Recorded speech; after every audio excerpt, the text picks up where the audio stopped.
Okay. All right. This will be my second recording. I'm doing this a little different where I've changed the recording parameter so that it records my entire desktop as opposed to focusing on one single app.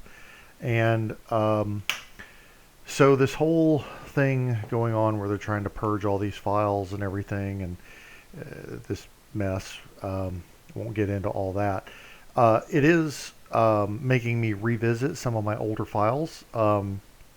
Because I want to clean them up. Because when I was getting started doing this, I mean, not that I'm an expert, but some of my earlier designs were very sloppy in the way that I did them compared to how I'm doing them now because I hadn't learned enough. Um, so what I'm trying to do now is go back, revisit some of those, and I'm going to clean them up. And I want to show you how by doing this, some of the reasons behind um, why you do things the way you do, so that you can get into that habit early on instead of um, having to go through the learning curve that I did. So that's the purpose of the video. Okay, so let me show you one of my early versions of this mech called the Bushido, which was a mech that never actually had art drawn for it. It was a Battle Technology magazine write-up. I had forgotten about it, truthfully, until somebody mentioned it. And then I was like, oh my God, that's so cool. I want to make this mech, and it sounds great. And being that it's 75 tons, I believe it's 75 tons. It might be 70. Anyway, it doesn't matter. I thought, well, I could use a Hatamoto Chi, which I had the files for. I did not create those, so let me state that up front. That I could use that as a basis for, the look, because it's very similar to the Hatamoto Chi, and I thought, why deviate from that? So when I uploaded these to Thingiverse, they were huge. I mean, like, I couldn't get it below 75 megs. It's just insane the amount of details that were in this, because it's just shells upon shells upon shells, and it's layers upon layers. So what I did to create this guy is, first of all, I started off with a Hatamoto Chi, which is fine. I also went out on Thingiverse and I found different uh, items, like, for instance, here's a couple of here's a samurai helmet that I grabbed from somebody else. I did not make this. And then here's a mempo, or no, this is the face of the Green Goblin, actually, which somebody else had done, because I thought it made a great robotic looking mempo kind of face. And then this is a vent that I kind of pieced together. This is a particle cannon that I use in a lot of my designs over and over and over again. I added these vents, which is actually the same. If you notice, it's the exact same shape. It's the same object, actually, here and here in the Hatamoto Chi chest areas. And they look like vents because this thing has to have a lot of heat sinks because it's all energy. This is a piece off of a samurai figure that I got off Thingiverse, as well as this. And the lower legs are pretty much straight up a Hatamoto cheese, but I did add some extra pieces. This is from a samurai thing, and you'll notice there's this blue line bisecting a lot of these parts. This is a separate part, where I've added it on the lasers. What these blue lines represent is when you take an object in Thingiverse and you want to cut it in half, for example, it doesn't always cut clean. And what that means is it leaves over fragments, and you can cut things like, for example, let's just take the sword here because that's a single object. Okay, so I'm going to come up here and do my edit, and now that I'm having to think about it, okay, I want to do select.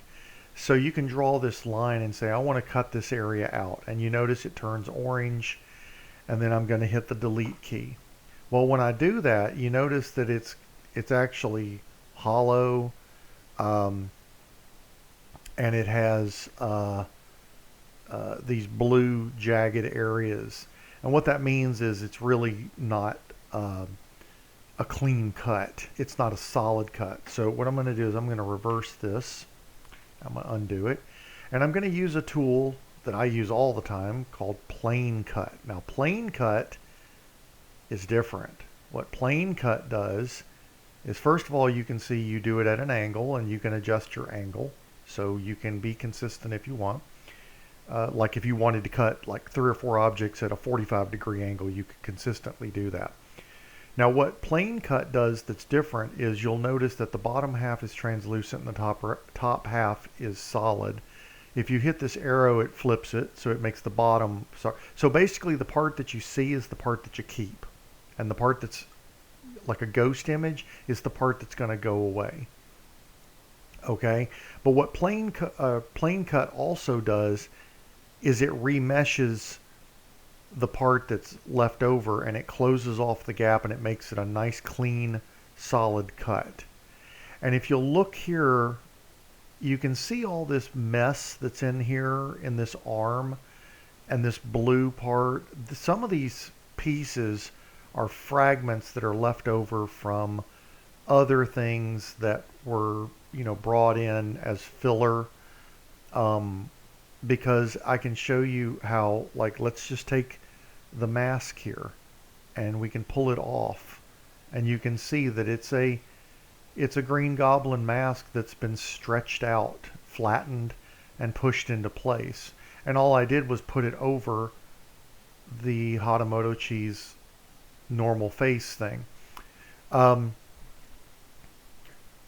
the reason that I did the torso this way, if you'll notice it's actually 2 halves, is because I, for one reason or another, one side was not symmetrical and I wanted both sides to be the same. So what I did was I cut the object in literal half, and then I just mirrored it. Mirroring's another great tool that you'll find here. So let me show you, so you can see all these shells here. There are, where are we at? 455 shells. And I mean, they make up all kinds of things. And let me show you some of these parts that I've done in the past. Let's see, like these ankles. Okay, this is an object I was putting together for a hatchet man that was going to be the sensor node. And I've reused it. And the problem is, let me delete a few of these things around it, and I can show you. So the problem with this is that this object is actually made up of multitudes of other things. And you notice all the blue lines through it, and you notice these little blue bits of floating things here and there. And that means these are free-floating objects. And you see how this is a nasty, ugly, weird piece that's not, doesn't seem to go with anything. And that's what I mean by this model is full of all these flaws. Now, you wouldn't see these if you printed it, but it's in there. And this is what makes the model, basically sloppy. And so what I've done is, like, if I go in here and I start deleting, you see these are layers of layers, and they create these 2-level effects and various things in here that at the time when I created this object were necessary for the end look that I was going for. And unfortunately, what I did not do was export the object as a single solid object and fix it, which would plug all these holes. And instead of making it, 20 different little bitty layers with, all these little loose bits, it would make it a nice clean object, and I could reuse it there. So, this is part of my learning curve. Anyway, what I've been doing is I've been revisiting this model, and I wanted to make it better. I wanted to make it smaller, first of all, for upload purposes, and also make it to where we could pose it. So let me close out of this one, and I'm going to open a more updated file. You can see Bushido 3 here. Take a second for this to load. Okay, now what I've done is I've carefully gone through and solidified each of these objects into a single piece. I've taken all those meshes that I showed you from the previous video that I did, the first one. You know, I went through and cherry picked all those hundreds and hundreds, and I solidified them, made them one object, and then I just called it like upper body or right upper leg and whatnot. And the reason I've done this is because I want to make this mech somewhat posable.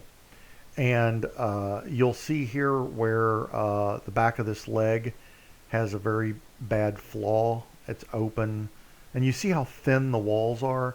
That's a professional level model. My models are way too thick, which is why they're bigger. But that's the reason that it looks like it does, is because that is coming from trying to use the select tool and cut this open instead of a plane cut, which would, let me show you what a plane cut would do to the same object as opposed to that one. So we're going to come here and we're going to, you know, kind of duplicate the cut that is on the right leg, and these objects are the same. So you'll see that the area here. Now you can also see it gives you, while you're doing this, like if you were trying to remove up to a certain point, you know, it remeshes in real time, and you can see what's left over. So you can see if I go into that far, it will actually leave an opening. But let's say I want it to be a nice clean cut. So I'll pull it back a little bit and hit accept. And now you see this object is remeshed as opposed to this one, which is kind of sloppy. Now what I've done, because I've taken these individual parts and I've exported them already, and I've run them through a repair process which fixes these blue lines, I'm going to start importing some of these in.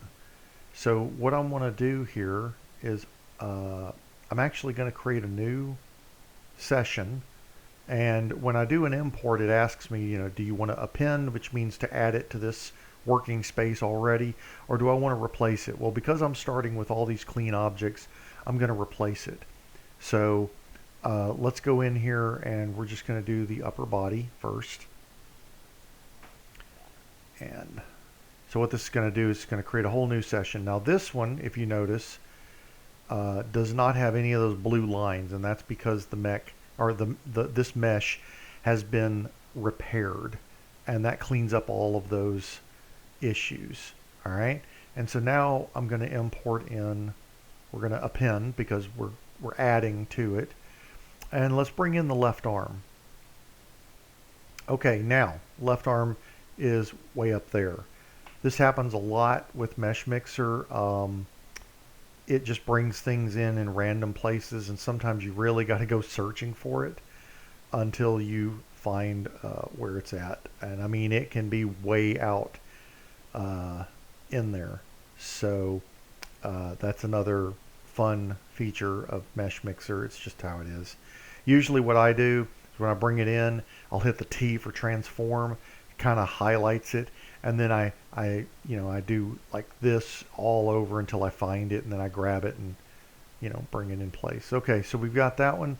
Now let's bring in the right arm with no sword, because I wanted to export these as a right and a left, not just here's the right arm with the sword, because hey, you know, somebody might want to make this mech with a handheld weapon that's different, you know, like an axe, or you may not want it. You know, maybe you want to drop the sword and use the tonnage for more heat sinks. I don't know. So, you know, your call. But that's why you might want to create an arm, you know, with the sword and without the sword. And you'll notice that these still have some of this mess in here. These have been repaired, but you know, they are still a fixed object. So if I were to hit separate shells, you wouldn't see all of those shells happen with this. Now, I also have the right arm with the sword, and just prior to making this video, I realized I used an earlier version of the sword, which is not beefed up. So I'm not gonna deal with that one for this video. So we're just gonna leave it like this. Now what I'm gonna do is let's bring in the waist. And once again, we have to go find it. And we've hit T. And let's bring it down. And then there, and now you know that they're intersecting. So now you can just kind of come in here and find your placement. Now, here's one of the things that, you know, when people ask, oh, can you put it in this pose or can you chop the mech up, right? Here's the problem that happens. This mech looks good like this, but you can actually see in here that these two parts are meshing within each other, which if this is a fixed file is no big deal, you know, because I don't have to worry about whether or not it can move. I don't have to worry about whether things are overlaying each other. For example, let's say I wanted to make this mech doing the Sparta kick. You know, this is Sparta. So what I would do is I could do something like this, and you know, I can make him like, or you know, we might rear him back like this, and bring this over, and then now, you know, I have to take the waist, and I'm gonna rotate that a little because we're gonna do a kicking pose, and you can see, you know, I have to line everything back up again, but I'm not concerned about whether or not something is merging through each other because it's still in a 3D format, right? So now let's bring in the upper leg. So here's the right upper leg. And what we'll do is once this comes in, all right, there it is. It actually placed it fairly close to where it should have been. Now you notice how these pass right through each other. And there's actually a ball socket here, which I did not create. Somebody more talented than me did that. But it doesn't matter because what we're doing is we're going to do, you know, the Leonidas Sparta kick. And you can see I'm bringing the leg up, and then I got to move it into the position where it would normally rotate on. That looks pretty good. Okay, except, and now I need to bring in, and if you'll notice on the back side, this was that hollow with the blue that was cut out. It's no longer there because it's been fixed. All right, so let's append the, you know what? I forgot to export the knee. Stupid me. All right, well, we'll just, we'll make a fake knee real quick because this is just for testing purposes.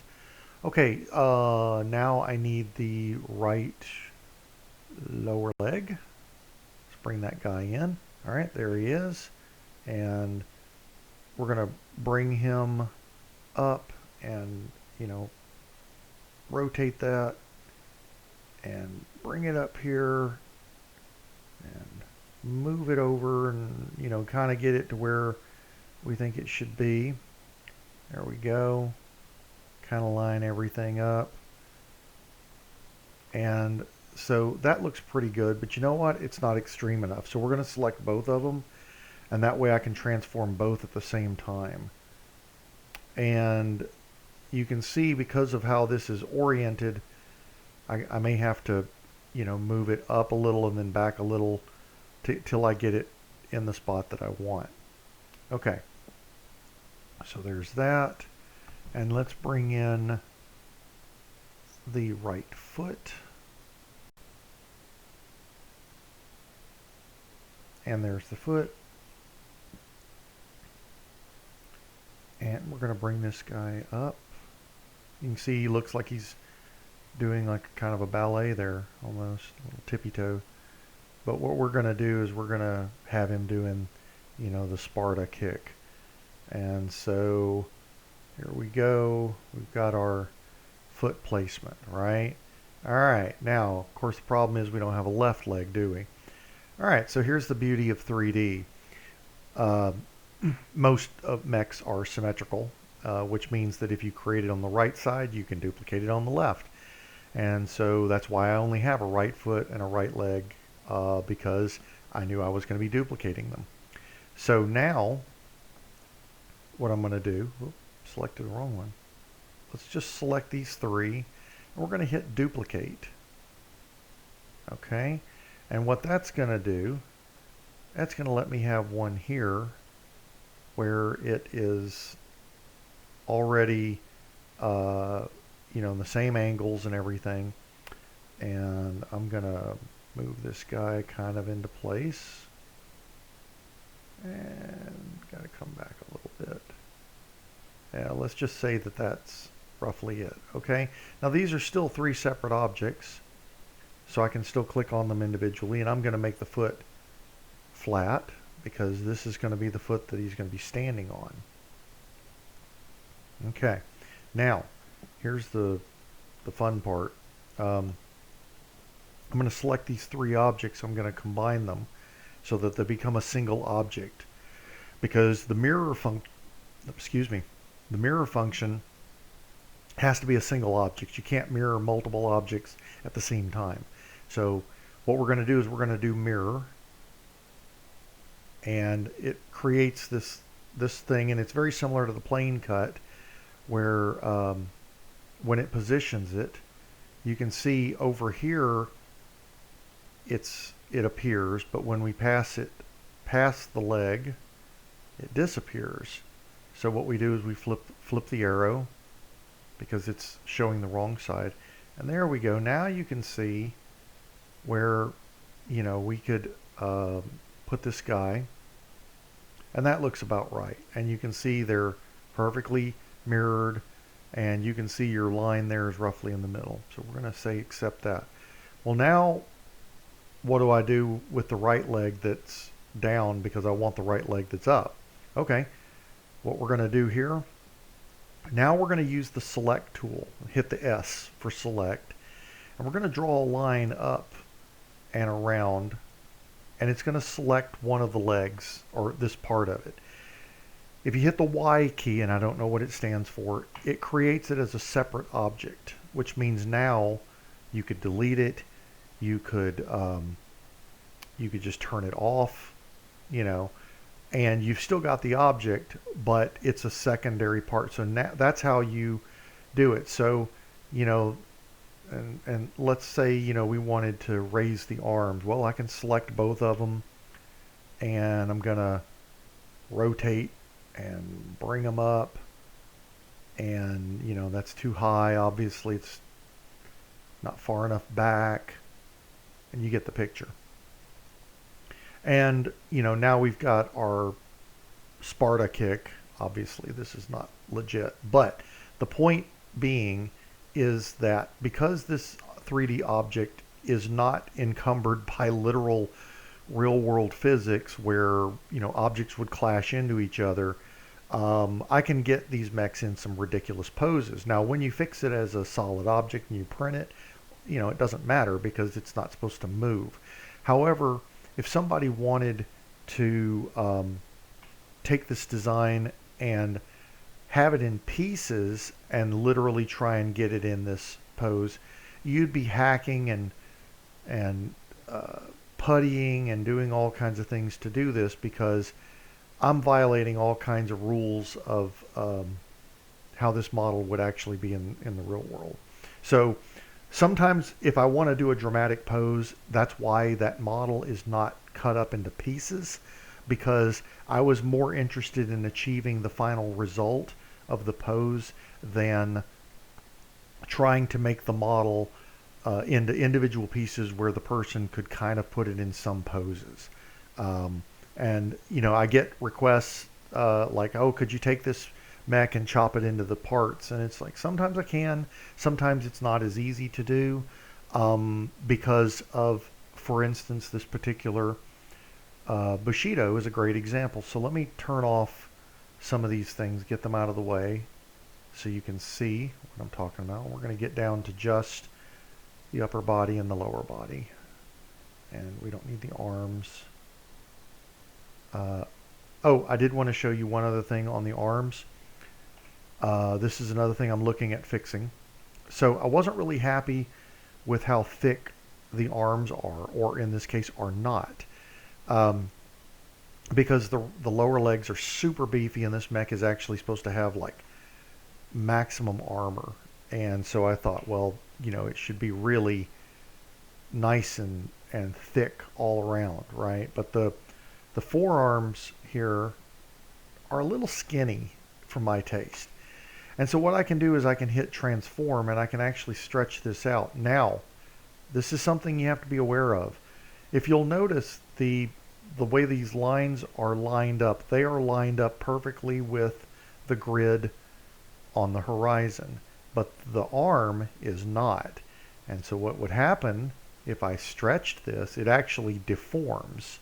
Now sometimes, you know, that's cool. You can get a great looking effect by doing that. But you can see that's not a clean. I just want the forearm to, you know, literally go left and right wider.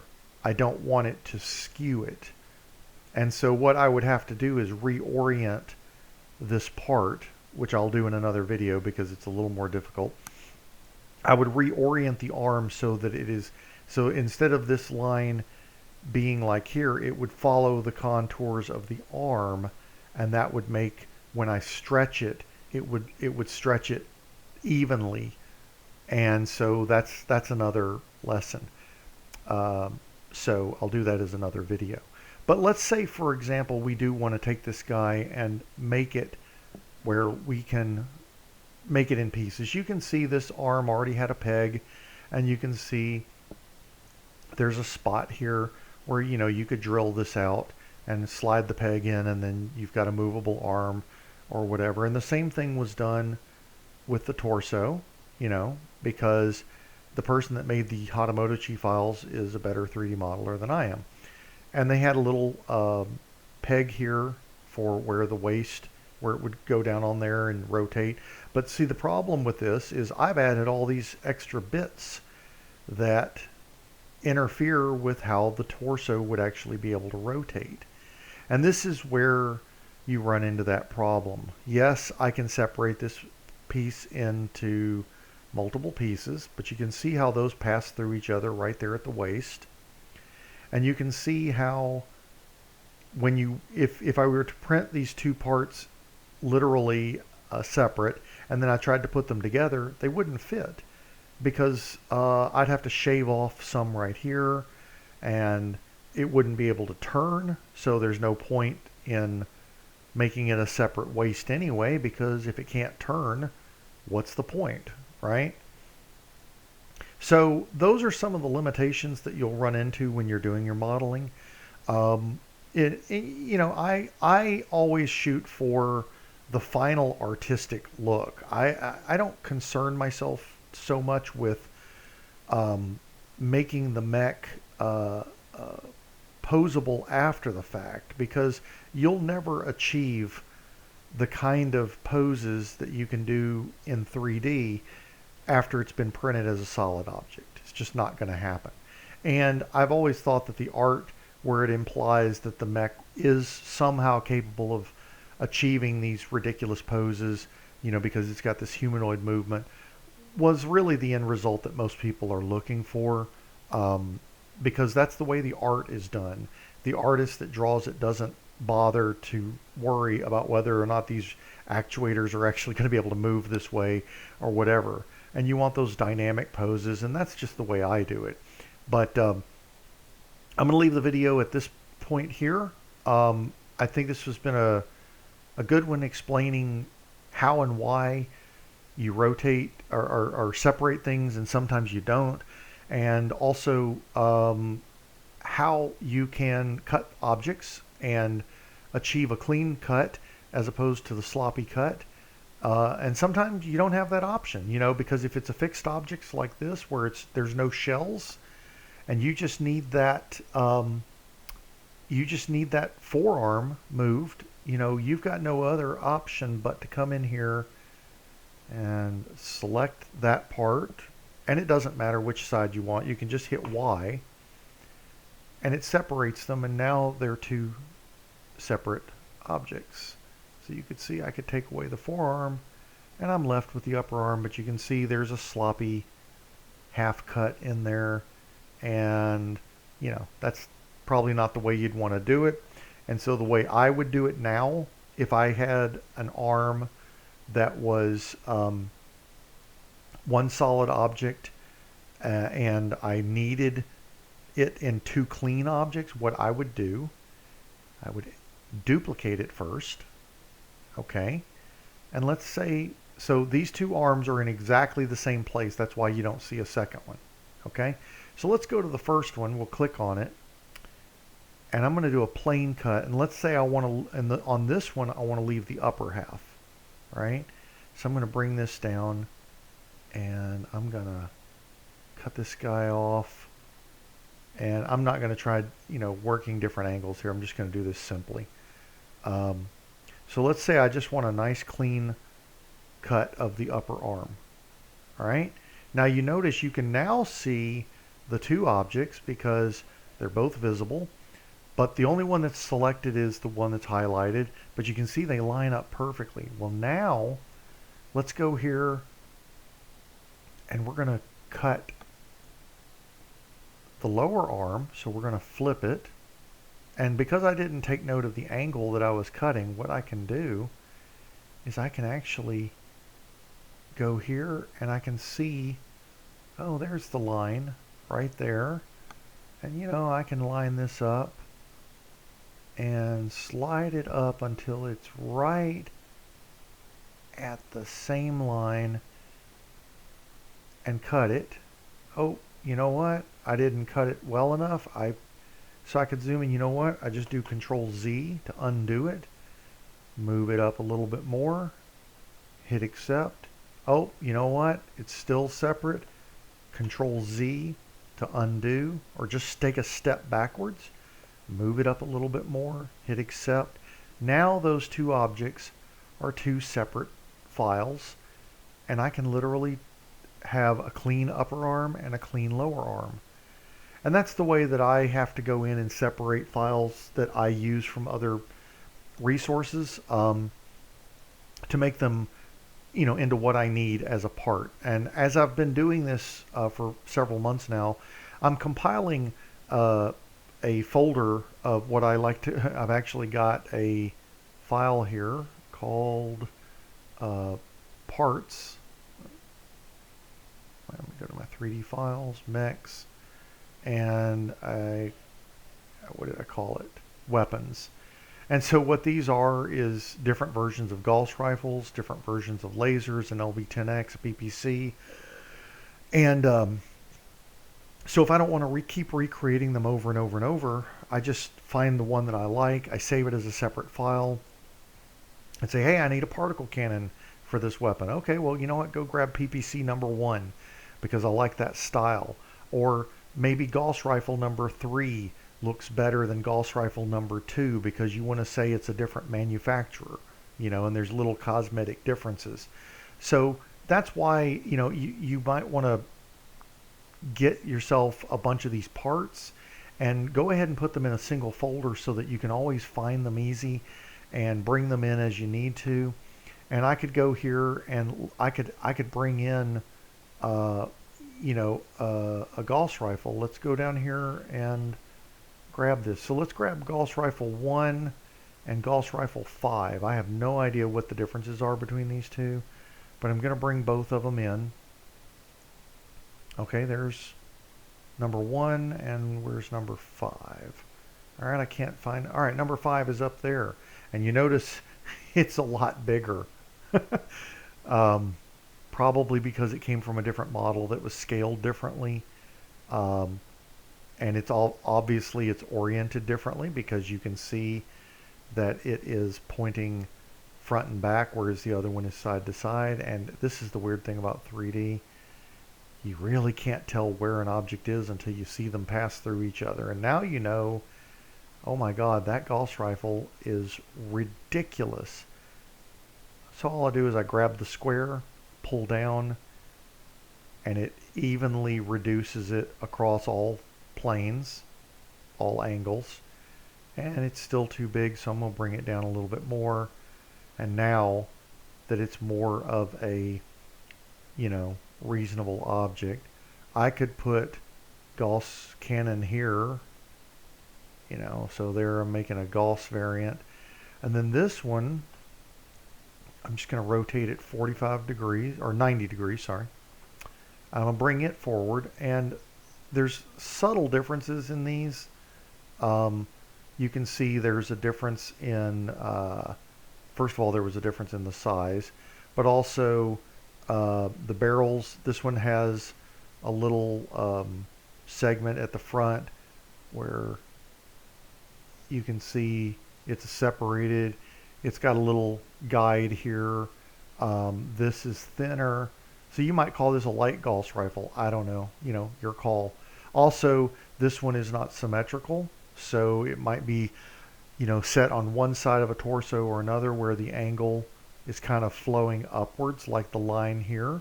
And that would make it look cosmetically appealing versus this one, which is pretty square on, These are a lot of artistic things that you take into account when you're doing this. And unfortunately, that's not something I can teach. You kind of either have the artistic ability or you have to start learning, things like that and teach yourself. So I hope that helps you guys with this. We could make this like a heavy Gauss and a light Gauss variant or something, print that out, and you got yourself, a cool new mech. So I'm going to leave the video there. I hope you enjoy it, and I hope it helps somebody. Thanks a lot.